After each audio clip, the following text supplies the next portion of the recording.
all things Astros with your hosts, sports writer Jeff Balke and Astros broadcaster and former third baseman Jeff Blum. Now, here's Balke and Blummer. New Year, H-Town and Astros fans everywhere. Welcome to episode 40 of the Believe in Astros podcast on the Believe Podcasting Network. I hear 40 is the new 20, Blummer. Oh, man. This is a big year for me. I may have to say 50 is the new 20. Dude, I know. Believe me, I've already been thinking about birthday episode options. Believe me. Oh, no. I've already been. It's in the works. It's all happening. Get out the walker with the tennis balls and let's make it happen. I've been thinking about contacting everyone you know and getting them to give you a birthday message. So, oh, man. It's all working. Half century's coming out. Good luck. That's right. That would be actually interesting to hear. I mean, there'd be a lot of old farts and, my last year in Arizona, I played at the age of 39 and like 3/4, and my nickname was Viejo. So, yeah. Nice. That was ahead of my time. You're younger than me, so count your blessings. I'm Jeff Balke, my partner, Jeff Blum. Apparently, all his fingers and arms are still intact, so he didn't blow himself up on New Year's Eve. I tried, but it didn't thing. work. Yeah, I saw a couple of Instagram posts. I noticed it looked like you were getting lighting it up, literally. I'll believe it. You can find us on Spotify, Apple, Stitcher, and of course YouTube. Be sure to like and subscribe to keep up with us. By the way, my apologies for us not being on YouTube last week. That was on me. It was because, I know, shocking. It was because I had bronchitis. And I literally had to mute like 100 times of me clearing my throat and coughing. And so I felt like that might not be the best look on YouTube. You quitter. I know. You quit us. I know. I was hurt, not injured, right? It's the old thing. Exactly. So, but be sure to like and subscribe to keep up with us. You can give us a follow at Believe in Astros on Twitter. You can find Blummer and myself pretty much everywhere. I'm at Jeff Balke. Blummer's at Blummer27. Send us your comments and questions. Love seeing all of those. We read them all. Anybody got any New Year's resolutions? Yeah, me either. Yeah. You got any? I don't know. I don't need New Year's resolutions. I don't need anything else depressing me about the things I'm not doing. I mean, you're setting yourself up for failure. I mean, we already talk about a game that's based on failure. Why do we need to compound the fact? Right. Look, if the best hitter in the league doesn't even hit a third of the time that's up there, should I even be bothered to match a third of my New Year's resolutions? I think not. So, how's your New Year going so far, Blummer? All is well, I assume, in Blummerland? Yeah, it's going well. It's getting better, and I can, I'm actually looking forward to this season.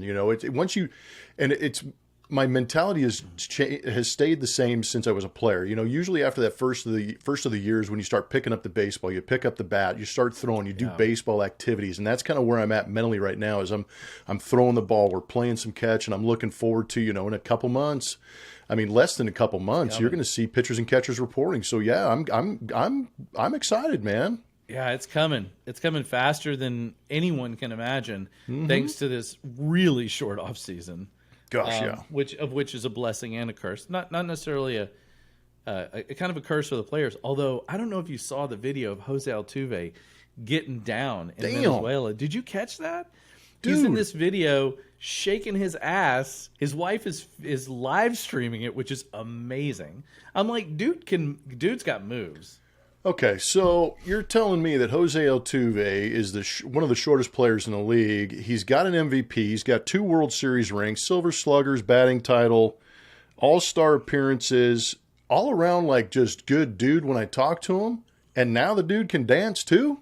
I mean, this guy is awesome. And that video, I was even more impressed with how he was moving. Cool. That was incredible. It was so cool. I loved watching stuff. I love seeing stuff like that. There's just something really cool about that. Yep. Quick word for our sponsors. Bet Online remains your number one source for all your sports betting this season. Everything from NFL and bowl season to esports. Speaking of the NFL, root for the Texans to lose. Because if they lose, number one pick in the draft. Welcome to Houston. What's his name? Bryce Young. Bryce Young. I always want to call him Bryce Harper. That's what happens when you. Hey, if he plays like Bryce Harper in a football uniform, I'm in. Exactly. Him or C.J. Stroud, I'll take it. You'll always find the latest odds, team matchup info, player news, and game trends at BetOnline. BetOnline features live betting, free contests, and live scores for almost any sport or game imaginable. We're the fastest and easiest way to bet on all your favorite sports leagues and events. Head to betonline.ag to join and receive your 50% welcome bonus with your first deposit. Make sure to use promo code BELIEVE, BLEAV, to receive your rewards. BetOnline, where the game starts. So, Blum, quick thing here. My buddies over at Clutch Fans, the wonderful Rocket site, Dave, hardest to use, my former business partner, who I love, they would have a saying, a sarcastic saying. They would say when the Rockets would make a very minor trade move, and they would say splash, like, and so I'm gonna say about the trade for Bligh Madris, splash. The Astros make a move, cash only, I guess, to Detroit. Madris has only had a cup of coffee in the majors, which, by the way, is like one of my favorite baseball sayings. Generally played in the outfield, right field most of the time, although they've experimented with him a little bit around the infield. Pretty decent defensive player, but hasn't done much offensively, been pretty inconsistent at the plate. What are your thoughts on this move? It brings the roster number down to 39. I'm guessing he's probably going to be. Will he be a non-roster invitee? I guess he's on the roster. They put him on it, so they assume he's going to. If nothing else, he'll be there in spring training. So, what do you think about this move overall? What's the any thoughts? Do you know anything about Bligh Madris? I keep saying his name because I'm proud that I can pronounce it.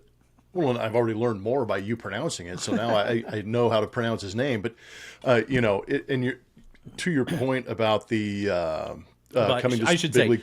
Shout out to the Locked On Astros guys, because they actually had the name pronunciation right, and so Trust me, all of us Astro Twitter people and followers, we need to lean on each other sometimes, even with pronunciations. 100%. But everybody on the 40-man roster will be invited to big league camp. The non-roster invitees are usually the ones that are not on that 40-man roster, just to clarify that real quick. Right. So Madris being on there, he should be in big league camp. And like you said, we're all learning about him. And I think, the first thing is when you hear about these moves or you talk about that splash, that's a little bit of a ripple in the organization, you got to remember the Astros this is a dynasty. This is an organization that has finished number one, if not number one, number two, in 2020, one time out of 6 times going to the playoffs. Yeah. So their draft position is very low as far as the draft order is concerned. And I think that's why you're going to see it. Maybe you start to see a couple of these little bit of moves and you're like, why would you go get a guy like this? Maybe it's because they can't go out there and draft that top 10 pick and say this guy's going to project and be in the big leagues 2 to 3 years. Maybe it's an opportunity where the scouting department for the Astros has done a very good job in the past of going out, finding particular guys that they think are going to fit their mentality, fit their development, fit their organization, and they go pluck them from another roster and say, okay, this guy might be an afterthought in Detroit, amazingly enough. Let's go pay a couple of bucks for him, bring him down here, see if we can work him into our organization and make him worthwhile and give him an opportunity. And Bligh Madris fits maybe some of the mold. I haven't checked all the walk to strikeout ratios. Maybe they have an idea that they can develop an eye out of this guy and create an on-base percentage that makes him a little more valuable because the power numbers aren't really there as far as a corner outfielder is concerned. Or maybe it's just a defensive guy because you have a big league roster right now that is dominated by high offensive players. Yeah. And if you can have a defensive replacement, or if you can have a guy that can spell a guy during an injury, maybe that's where he fits in. And he does have some big league experience. Granted, it's in Detroit, Pittsburgh, but now you're in a big league organization. No offense to those others, right? But the Astros are elite compared to Pittsburgh and Detroit right now. And maybe getting him into that mix makes him a better ball player. Being around greatness, and I don't know if you've done this, but I've played golf and I suck. But if I play around guys that are good, I usually have a little bit better round. So hopefully that rubs off on Bligh. That happens. That happens when I play basketball for sure. Suddenly I find myself hitting shots I didn't think I could hit. There's something about that raising the level of game. And no offense to the AAA plus teams of Major League Baseball. Yeah, we like to call those quadruple A. Nice, perfect. But I do wonder. So they brought this guy in, and obviously they have Hensley and they have Mauricio Dubon.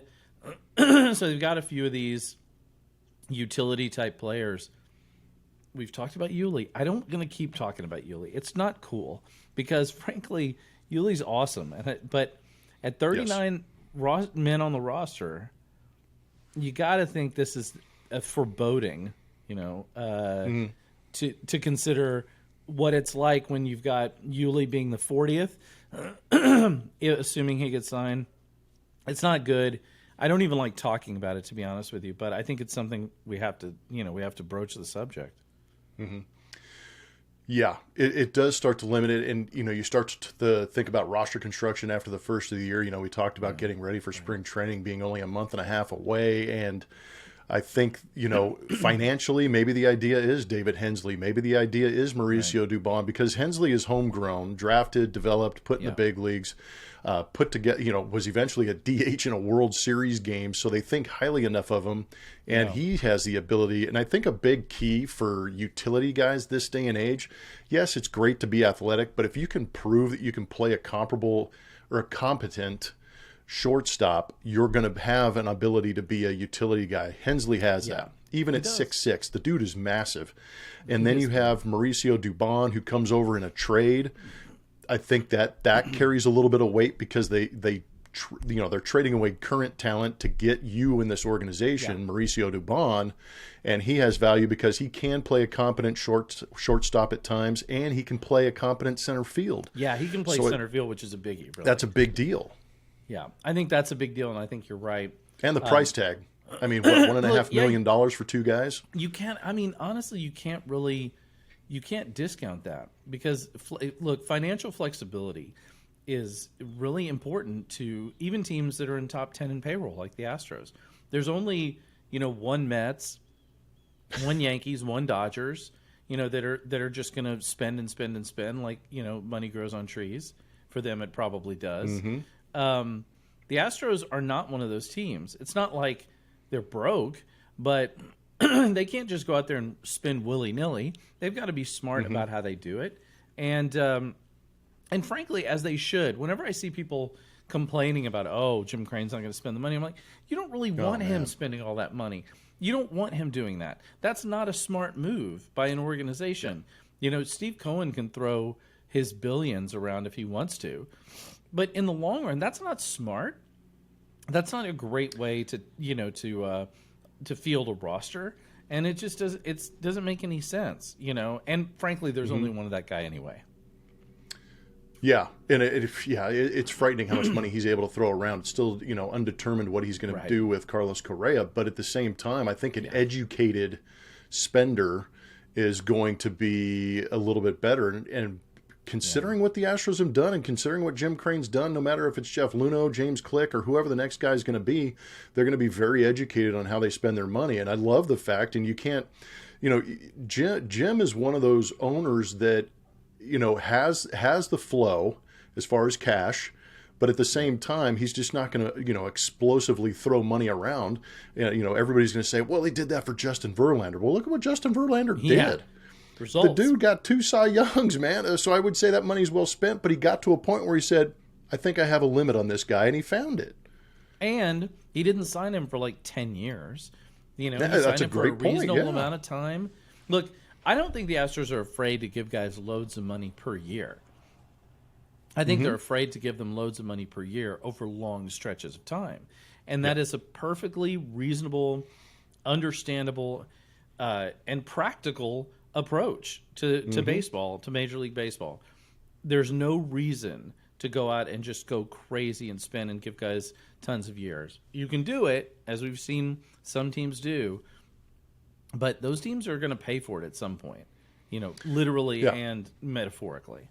Well, I just love the fact, and I know we talk about analytics a lot, and I've kind of gotten absorbed into these WAR numbers, but on paper, it's a way to evaluate a team and evaluate how that money's being spent. So if you look at the Dodgers, if you look at the Mets, the Yankees, and you look at WAR numbers and the cost, the cost efficiency ratio, or whatever you want to call this thing, the Astros have done a really good job. They've got a high WAR and a reasonable payroll. Right. It makes sense. That's exactly what you want. That's exactly what you want.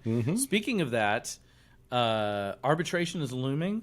think the day that the Astros have to put out their arbitration numbers is coming up in like 10 days or something. And then arbitration starts beginning of February. There are a couple of pretty big names on their arbitration list. I mean, starting with Kyle Tucker, Framber Valdez, Christian Javier. I mean, we're talking about some very, very serious names on the arbitration list. Now, in the Astros' favor, they can do arbitration and not worry too much about extending all these guys. They don't have to. Yeah. They're going to want to at some point. But the question is, are they going to try and extend any? I mean, I'm sure they're probably going to try. Yeah. But are they going to be able to extend any of these guys right now? Or is it all going to be sort of like, all right, well, here's your 1 year. I mean, I think Christian Javier still has like 3 years left of arbitration. I think Framber's got 2. After this, Tucker will have 2. So they still have them under team control, but I'm sure they're going to want to work out some kind of a deal. Whether they can or not, who knows? Yeah. No, and I think the signing of Yordan Alvarez, what was it? 6-7 years, $119-120 million. Yeah, that was a very good deal for Yordan. That was a very good deal for the Houston Astros. But at the same time, everybody goes, "Well, just give Tucker the same deal." He's a different player. The man can steal some bases. He's a Gold Glove outfielder. There's a lot of things that Tucker brings to the table. I think he's on the trajectory, much like Yordan, to be an MVP candidate, but not just in the hitting sense, in the defense and the base stealing. And his dynamic is only going to get better with the bigger bases and the pitch clocks and the pickoff rule and stuff like that. And the shift, good Lord, he could turn into a 280, 300, 30 and 100 RBI guy. So that would just change everything for him and really, jack the price. So you've got to be careful. But I know that the Astros love him, want him. They want to establish that. So I believe that's a long way of saying I do believe that they're talking. They're trying to figure something out in order to get him to stay in Houston a little bit longer. But, these arbitration windows, you've got Javier, like you said, for 3 more years, Framber and Tucker for 2 more. You start to think about the extensions on Bregman and Altuve. All these guys are kind of, climaxing at the same time if you think about it. So there's some foreshadowing, maybe looking forward at the organization that maybe they're looking at on who can be the marquee guys past a Bregman, past an Altuve. And maybe it's Framber, Javier. Those are 2 guys that could be at the top end of a rotation. Yeah. And that's probably the money they're going to be looking for. But the luxury the Astros have is if they're unable to strike a deal now, they can sign these guys to arbitration deals the next 2-3 years and still have them and then extend them after that. So the opportunity for fans is that you're going to have those guys here. Yeah. They're going to get paid, but they're not going anywhere. I think that's the biggest thing. Yeah, I think sometimes in these sort of circumstances, we make a little – I'd say we as fans make a little too much of, well, they're up for arbitration – we need to get them signed. And I know that the arbitration process is not a fun one for anyone. Oh, dude, it sucks. You go in there and they tell you suck, basically. Here's all the reasons why we can't. They find every way to tell you that. Did you ever go through arbitration, Wilmer? No, I completely avoided it, man. I didn't want to go into that room. You kidding me? My first year of arbitration. Yeah, my first year of arbitration was with the Astros, I think in 2002 or 3. And my agent called me. He's like, "Hey, they're going to tender you. We got to give them a number. They're going to give us a number." I'm like, "Dude," I go, "between you and I, let's find a number. I don't want to go in that room and have them just berate me, because then you have to go play for the team that berated you." It's the most bizarre situation. It is so weird. What have you ever heard of any stories from people that were just like, "Oh, it was the worst ever"? I'm sure you. Oh yeah, and I've heard it from guys who are, marginal guys like me who are role players who were just eligible. And then you hear it from, I've heard it from guys that were like superstars. They're like their first year arbitration. I'm like, bro, I hope I never have to do that again. And these guys are all stars after their 3rd, 4th year, yet they have to go sit there across from a table where they can just absolutely just, nitpick everything. They're like, well, for a stretch during the season, you did not get on. It's crazy. Oh my God. Yeah. You talk about peripheral numbers and expanding the analytics. They're reaching and they're just grinding on you. And it's just, yeah. It would be so tempting to be like, Yeah, well, you need to lose a little bit of weight there, buddy. You know, just I was going to say, can we return this at favor a little bit? Really? Yeah. Oh, really? I didn't walk Really? enough. I didn't walk Your left enough. eyebrow's Maybe bigger than your right. Maybe you need to walk a little more, son. That's all I'm saying. Oh man, that is ruthless. I can't even imagine. Like that's like annual reviews for people, but just while you're begging for money at the same time. That's terrible. Yeah, that sounds awful. No, I want no part of that. I'm glad you didn't have to be part of that. Let's change gears just a little bit. I want to talk a little bit about injuries. This kind of came up because we obviously saw this devastating injury to Bills safety Damar Hamlin, still in critical condition in a Cincinnati hospital after being hit in the chest and going into cardiac arrest. Obviously, our thoughts are with him and his family. I was stunned when it happened. I think I was watching the Rockets game, and I was looking at Twitter like we all do, and I saw that come across, and I mean, it's awful. And obviously, injuries are part of the game. Sports are physical, even non-contact sports are physical. But how do players deal with these types of things? Like when you see, never mind let's set aside the guy almost dying on the field. Dude. When you see somebody horribly injured and you're seeing that happen, it's one of your friends, it's one of your teammates, how do players deal with that? Never mind their own injuries, but how do they deal with their teammates' injuries? Yeah, and the Damar Hamlin situation strikes a chord with every ex-professional athlete. I think just because, like you're talking about, if you play the game long enough, we always talk about it, you're going to see something you've never seen before, and maybe something you never anticipated. And I think that there's never the anticipation of catastrophic injury. There's the anticipation, when you put your body on the line and you're playing at this level, there's the opportunity for injury to happen. But I think when you have something catastrophic, and what I mean by catastrophic is something that's going to take you off the field, put you on the injured list, and need surgery to repair. That's my idea of catastrophic, not what happened to Damar Hamlin or what we see in the NFL with some of these concussions. I can't imagine having a car wreck every weekend as a job. And that's basically what the NFL is. And one thing that really jumps to me when these things happen is that is a human being that is laying there. That is a human being that needs expert emergency help. Yeah. And that's what struck me with Damar Hamlin. And I think that's why it was great they canceled that game. I'm not sure if they'll be able to play it. And I'm not even sure how a teammate, even opposing player, is going to try and understand how we're going to go play this game knowing that happened on a field and that could be me. And that's always the thought, man, that could have been me. Right. But I've been on the field for, I remember we were talking a little bit off air. I remember we were in Los Angeles and Brian Hunter hit a line drive back in 02-03. And it was a left-handed Asian pitcher, can't remember his name, hit him in the head and ricocheted over behind the catcher almost all the way to the backstop. And it was one of those things where everything, as soon as contact is made, everything immediately stops because you were sitting there going, that should not have happened, and it's bad. Pitcher, crumples to the ground.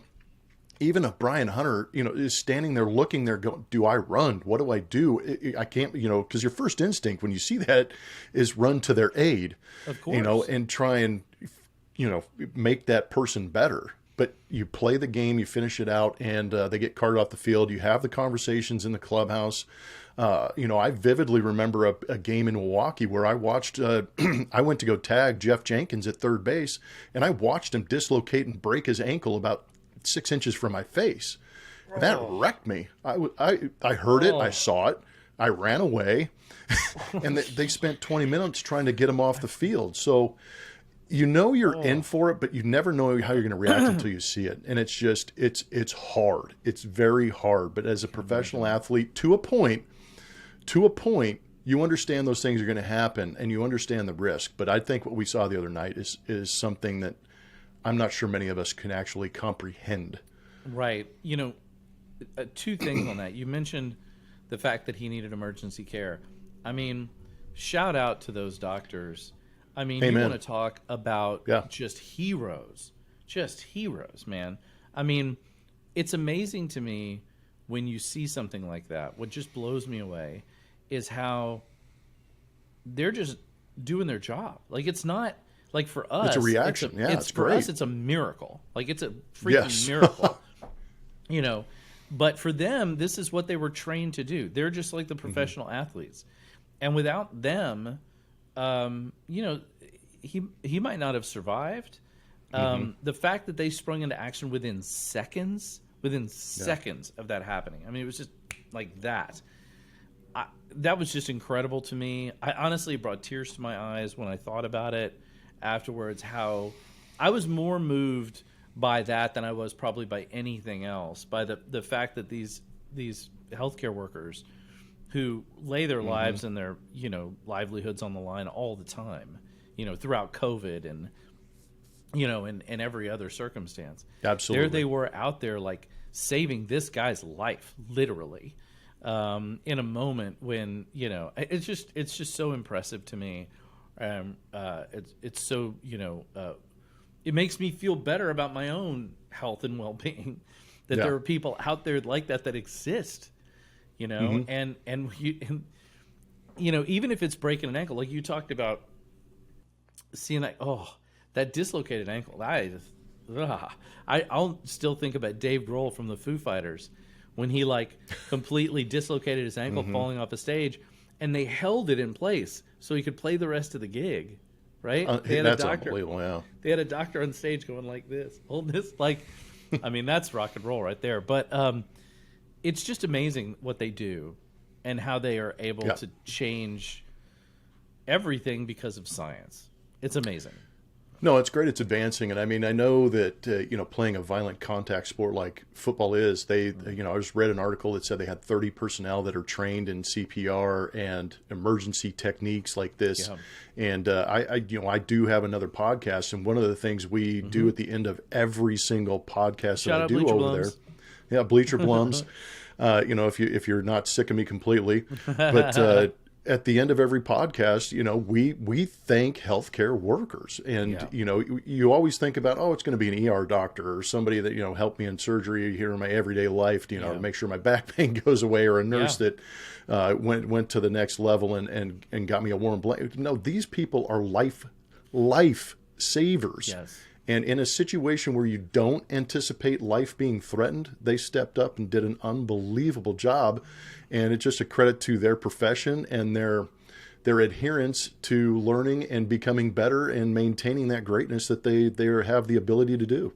Yeah, and the NFL also requires a level 1 trauma center in every city where they have games, which tells you just how. That's great. Look, isn't that a harsh realization? We don't want to get into the whole, like you said, a car crash every week. That's not really an exaggeration. I remember seeing, I think Tiki Barber was on Fallon or Letterman or something, and they were asking him what was it like to be hit by a linebacker when you're a running back, and he said, "You see that brick wall over there?" He said, "He goes, run as fast as you can."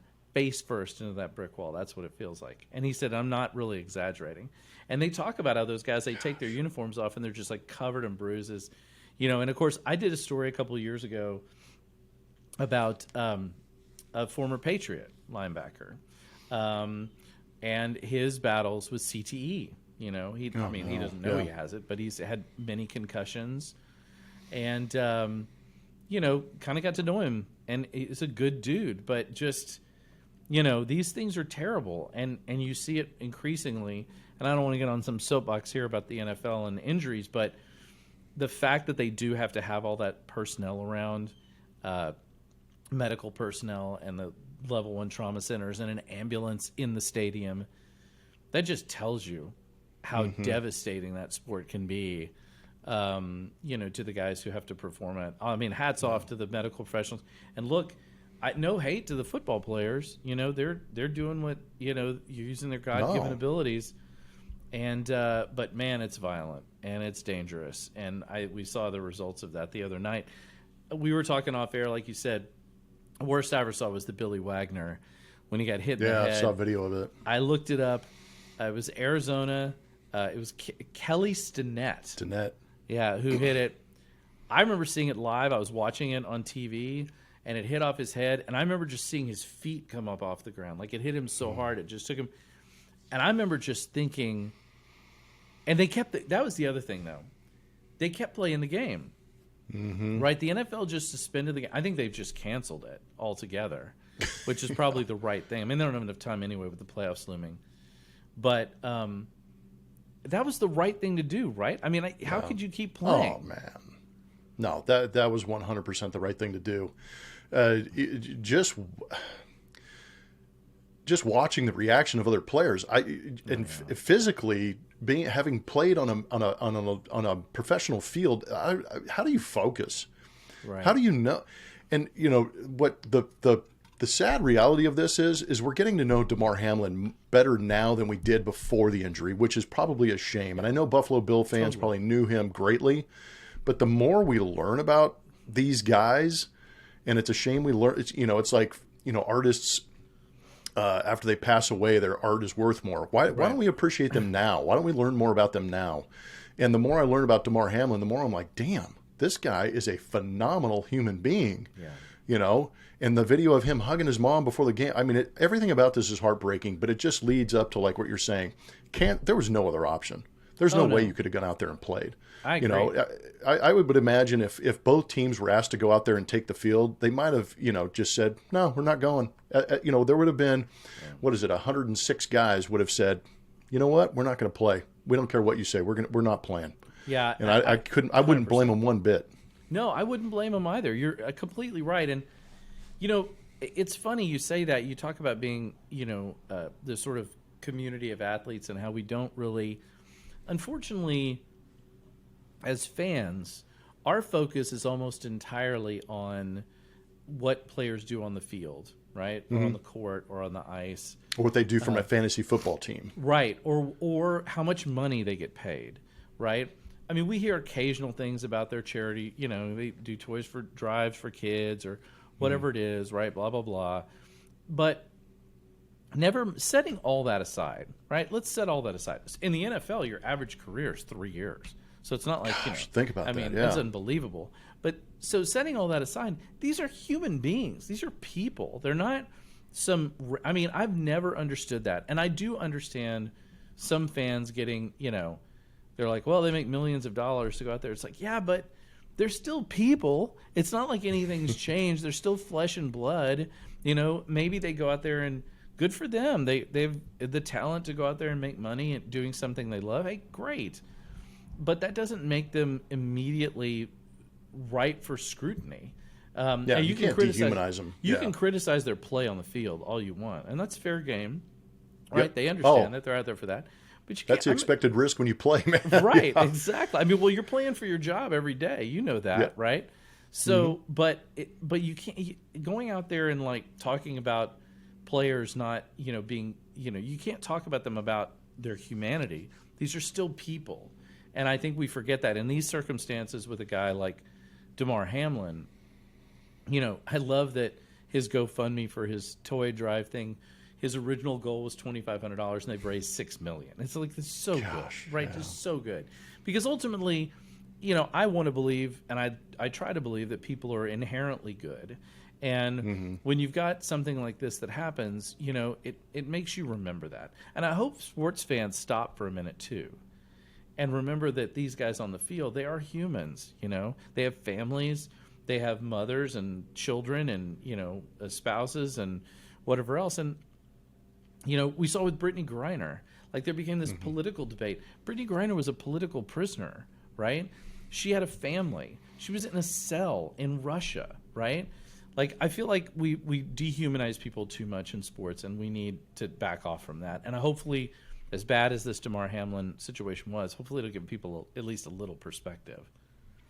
Yeah, I hope it does lead to perspective, and I cannot stop refreshing my Twitter feed, just waiting for the tweet that says that Damar is awake. He's on the road to recovery. I'm living for that tweet, by the way. Oh, me too. I was watching. Literally, I flipped on CNN last night before I went to bed just to see if there was some sort of an update. I know. Like, I mean, that's It's. I think it's captivated a lot of people because we think about what might happen, but we never expect it to, and to have it be so traumatizing And it was one of the most devastating things you'll ever see. I hope we don't ever have to see it again. Isn't it? But that's probably the craziest thing about it. You talked about perspective, but I mean, this is one of the few times that I recall in my life history of watching sports where there's actually been an injury to the point where it reverberates outside the playing field. Yes, that is a great way to put it, Plummer. I hadn't thought about that, but you're right. It really did. You know? You see these guys like standing outside of the hospital, like wearing Bengals jerseys, Bills jerseys, like it's both teams. You know, I'll never forget. After 9/11, right, there was the French main newspaper in Paris, the main daily newspaper. On the front page of the paper, they had a line that said, "Today," in French, they said a line that said, "Today we are all Americans." And I remember thinking, you know, stuff like that, you know, even France was like, you know, I do not care for the Americans, you know, but it's like, but I mean, that's the kind of thing that happens in tragedy, right? It shouldn't, we shouldn't need tragedy for it. That's the issue, yeah. Not to editorialize, but we shouldn't need tragedy to recognize that we're all humans, that we all need, want to be happy and be loved and all of those things. But if something like this at least even reminds us of it, hey man, all more power to it. It's like in the end of Scrooged, right? Bill Murray's like, we can be a little better. We can, you know, we can take a blanket and we can say, here, you know, it's like, you know, we can be the people we always wish we could be, right? It can be something simple too. That's what you got to remember. Exactly. Just be good to people, right? I mean, now we're all philosophizing, Blubber. We've gotten off baseball. This thing's gotten deep, man. I know we're getting in here deep. Pretty soon we're going to be like, the next time they see us, we'll just be meditating. You know, yeah, exactly. That'll be it. Well, Blummer, any final thoughts before we're getting close to arbitration. Look, 85 days to opening day, Blummer. Yeah. 85. Well, I think my final thought, or you know, a recommendation: be ready, because it's coming, and it's coming quick. You know, that's one of those things. You know, life comes at you pretty fast. And once you flip that calendar to a new season, you know, February, you know, Valentine's Day gets here in a hurry.